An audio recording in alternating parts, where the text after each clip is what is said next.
I have some really disappointing news to share. And honestly, I wish this wasn't true. But the BBC has decided to censor the opening lecture of a series they invited me to give.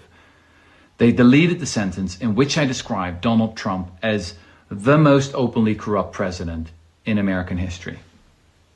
That line is gone. It has been removed from the version broadcast this morning on BBC Radio 4. Last Wednesday, I was told the sentence was being discussed with US lawyers and at the highest levels inside the BBC. For days, they couldn't give me an answer. Yesterday, they finally did. And the irony could not be bigger. Because this lecture, titled A Time of Monsters, is exactly about the cowardice of today's elites.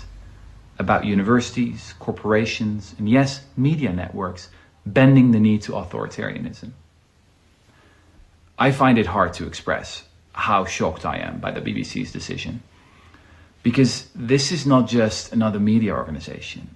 And these lectures, known as the Wreath Lectures, have for more than 75 years been one of the BBC's most important public platforms for big ideas and free expression.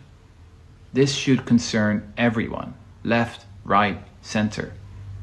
Of course, people can disagree with the things I said, but to commission a lecture, take it through the full editorial process, record it before 500 people in the BBC Radio Theatre in the heart of London, and then censor it out of fear, well, that is something entirely different. And let me be clear, this sentence wasn't a baseless accusation. It was a defensible and plausible statement. It's well known that Donald Trump and his family are personally profiting from the presidency to a degree we haven't seen before.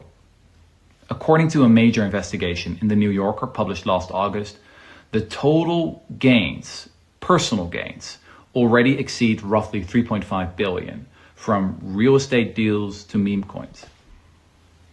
Look, I am not here to dunk on the thousands of serious journalists who work at the BBC. I think it's one of the greatest media institutions in the world. The editors I worked with were excellent, and it has been one of the great honors of my life to deliver the prestigious Wreath Lectures. But this decision by the leadership of the BBC is very serious. It isn't even about me. It's about something much bigger. When institutions start censoring themselves because they're scared of those in power, that is the moment we all need to pay attention. Democracies don't collapse overnight. They gradually erode in acts of fear. Let's not be afraid to name what's happening, and let's not be afraid to tell the truth.